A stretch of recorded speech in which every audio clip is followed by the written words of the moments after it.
Lotus reality and agro farming వారు premium farm land projects మన పొలం ఫేజ్ 1, 2 మరియు 3 కంప్లీట్ చేసుకొని మన పొలం phase 4 Basar village at Narayana Khed లో ఆగస్టు 15 ఇండిపెండెన్స్ డే రోజు గ్రాండ్ లాంచ్ చేయడం జరుగుతోంది.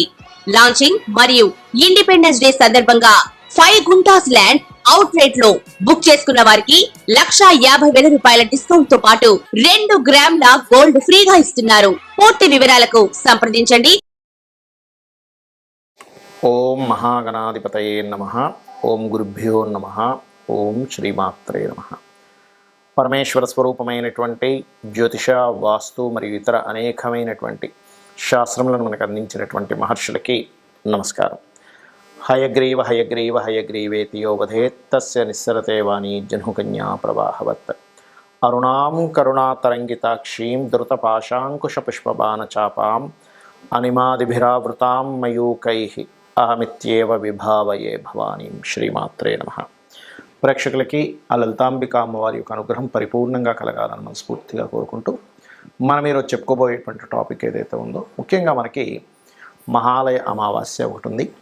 అదేవిధంగా గ్రహణం, సూర్యగ్రహణం ఉంది. అయితే మన ఇండియాలో లేదు, బయట దేశాల్లో అమెరికన్ కంట్రీస్లో ఉంది. అలాగే దేవీ నవరాత్రులు కూడా రాబోతున్నాయి. ఈ యొక్క కాంబినేషన్స్లో వీడియో ఎండింగ్ వరకు చూసినట్లయితే నన్ను మహాలయ అమావాస్య రోజు ఏం చేయాలో చెప్తాను. అదేవిధంగా ఏ రాశి వారు నవరాత్రుల్లో ఏ యొక్క ద్రవ్యంతో, ఎటువంటి సామాగ్రితో మీరు పూజ చేస్తే మీ యొక్క పూర్వజన్మ కర్మ తొలగుతుంది అనేటువంటిది, మరియు ఏ లగ్నము లేదా రాశివారు సూర్యగ్రహణం పరంగా ఎటువంటి జాగ్రత్త తీసుకోవాలి, ఈ విషయాలన్నీ చెప్పడంతో పాటు వీడియో ఆఖరి వరకు చూసినట్లయితే దేవీ నవరాత్రులు అసలు ఎలా జరుపుకోవాలనే విషయం కూడా నేను మీకు వివరిస్తాను. అయితే చెప్తుంది నేనైనప్పటికీ కూడా ఈ విషయాలన్నీ కూడా చెప్పిస్తున్న సాక్షాత్ లలిత అమ్మవారిగా భావిస్తూ ఒక్కొక్క లగ్నము ఒక్కొక్క రాశిత్యా వెళ్దాం. కుంభలగ్నము, కుంభరాశి.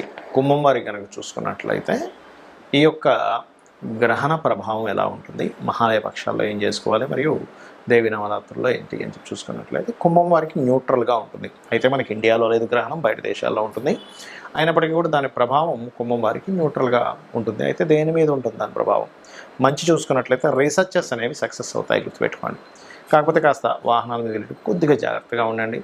యాన్స్టస్ ప్రాపర్టీస్ సంబంధించిన విషయంలో గతంలో ఎప్పటి నుంచో అనుకున్నటువంటి కొన్ని మంచి కావచ్చు, కొంత విభేదాలు కావచ్చు, కొన్ని పంచుకునేటువంటి అంశాలు కావచ్చు, వీటి మీద ప్రభావం చూపిస్తూ ఉంటుంది కుంభం వారికి. కాబట్టి పిహెచ్డీ చేసేటువంటి వారికి, కొన్ని రీసెర్చ్ రిలేటెడ్ సంబంధించినటువంటి వాటిల్లో ఉండేటువంటి వారికి ఖచ్చితంగా ఇది మంచి ఫలితాలు ఇస్తుంది, ఈ యొక్క కుంభలగ్నము లేదా కుంభరాశి వారికి. కాకపోతే మీకు 2వ స్థానంలో చంద్రగ్రహణం జరిగింది కాబట్టి చంద్రగ్రహణం జరిగిన నుంచి 40 రోజుల పాటు కాస్త ఫైనాన్షియల్ మ్యాటర్స్ విషయంలో జాగ్రత్తగా ఉండండి. ఇక మనకి అదేవిధంగా అమావాస్య కూడా వస్తుంది. ఈ మహాలయ అమావాస్య నాడు మీరు ప్రత్యేకంగా బియ్యము ఎక్కువగా దానంగా ఇవ్వండి. బియ్యము, పాలు, లేనట్లయితే తెల్లటి దూది, ఎక్కువగా దూదిని దానంగా ఇవ్వమని చెప్తుంది శాస్త్రం. పత్తి దానంగా ఇవ్వాలట. అలాగే ఈ యొక్క నవరాత్రుల్లో కుంభం వారు ఏం చేసుకోవాలి? ముఖ్యంగా అమ్మవారికి బిల్వ పత్రములు తీసుకొని దాని మీద ఎర్ర చందనమును పూసి, ఆ ఎర్ర చందనంతో ఉన్నటువంటి బిల్వ పత్రాలతో కనుక అమ్మవారిని కనుక పూజించినట్లయితే ఖచ్చితంగా మీ యొక్క పూర్వజన్మ కర్మలు, దారిద్ర్యం అన్నీ తొలగుతాయని శాస్త్రం. అయితే ఎలా పూజించాలి? ఒక్కొక్క నామాన్ని చెబుతూ పూజించడము. ఓం శ్రీమాత్రే నమః. లేనట్లయితే ఒక్కొక్క నామాన్ని చెబుతూ చేయడము, మరియు అదేవిధంగా గమనించుకున్నట్లయితే శ్రీమాత్రే నమః అనుకుంటూ చేయడం కానీ ఇట్లాంటివి చేయాలి. అలాగే మరొక విషయం ఏంటంటే, మీరు దానం బియ్యం ఇమ్మని చెప్పాను.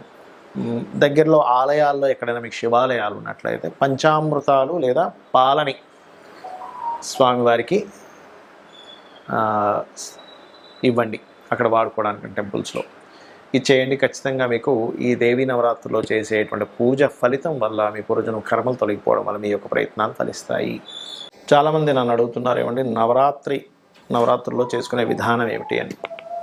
ఒకటే గుర్తుపెట్టుకోండి, నవరాత్రికి ముందు అమావాస్య దాటిన తర్వాత నుంచి మనకు ఒక్కొక్క రోజు ఉంటుంది నవరాత్రులు.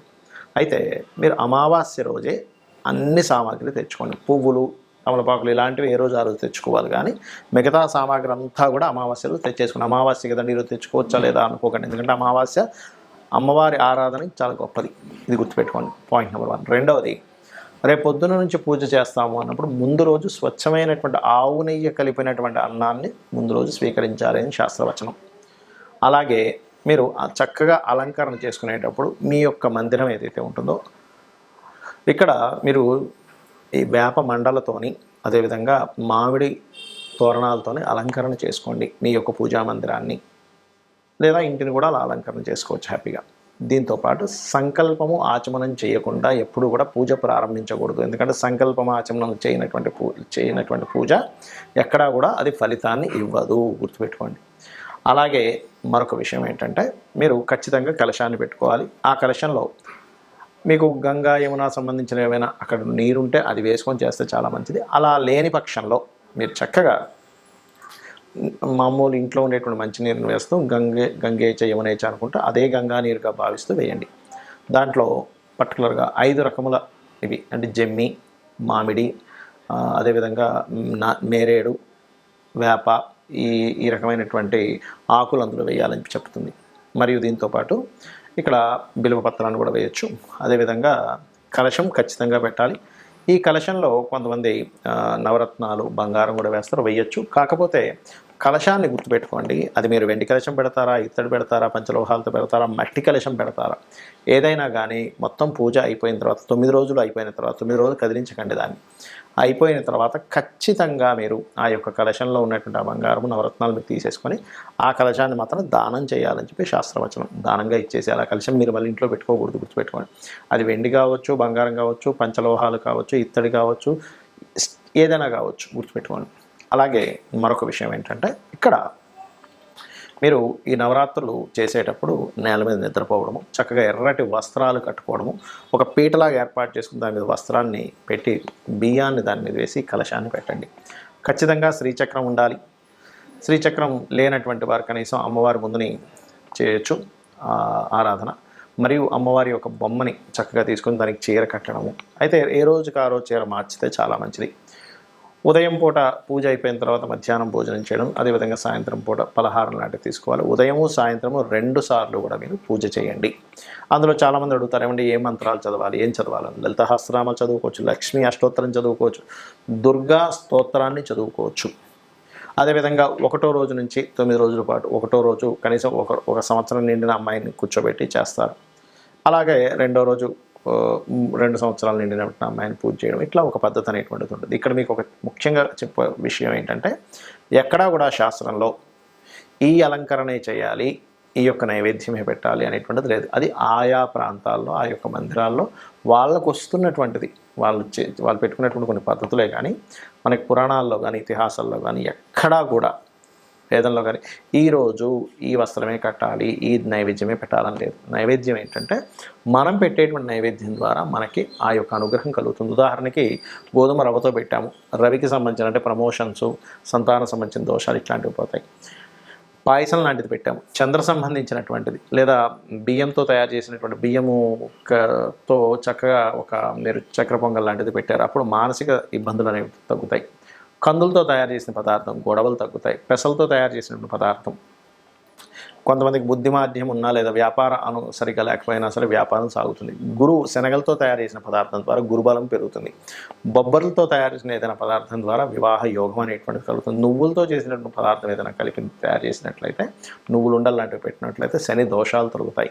అదేవిధంగా మినప గారెలు కనుక పెట్టినట్లయితే మీకు ఆకస్మిక సంఘటనలు తొలుగుతాయి.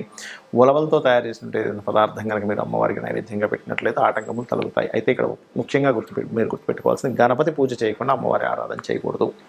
అలాగే ముఖ్యంగా అమ్మవారికి మీకు తోచినంత మట్టుకు చేసుకోండి, అంతేగాని అప్పులు చేసేసి ఏవేవో అప్పులు చేసి పెద్ద పెద్ద అలంకారంతో చేయకండి ఎప్పుడు కూడా. ఎందుకంటే అమ్మవారు ఎక్కడా కూడా మీరు డబ్బులు లేనప్పుడు అప్పు చేసి చేసేదాన్ని హర్షించదు. మీకున్న దాంట్లో అలా అని పిసినార్తనం కూడా చేయకూడదు. ఆల్రెడీ డబ్బులు ఉన్నాయండి కానీ పిసినార్తనంగా చేసినా అమ్మవారు హర్షించదు. ధనం లేకుండా అప్పు చేసి చేసినా సరే అమ్మవారు హర్షించదు. భక్తితో ఉదయం సాయంత్రం లలిత చదువుకుంటున్నామా లేదా ఇవన్నీ నాకు తెలియవు అనుకునేటువంటి వారు కుంకుమ తీసుకొని చక్కగా అక్షింతలు కుంకుమ తీసుకొని శ్రీమాత్రే నమః శ్రీమాత్రే నమః శ్రీమాత్రే నమః అనుకుంటూ ఒక 40 నిమిషాలు రోజు ఉదయం సాయంత్రం చేయండి.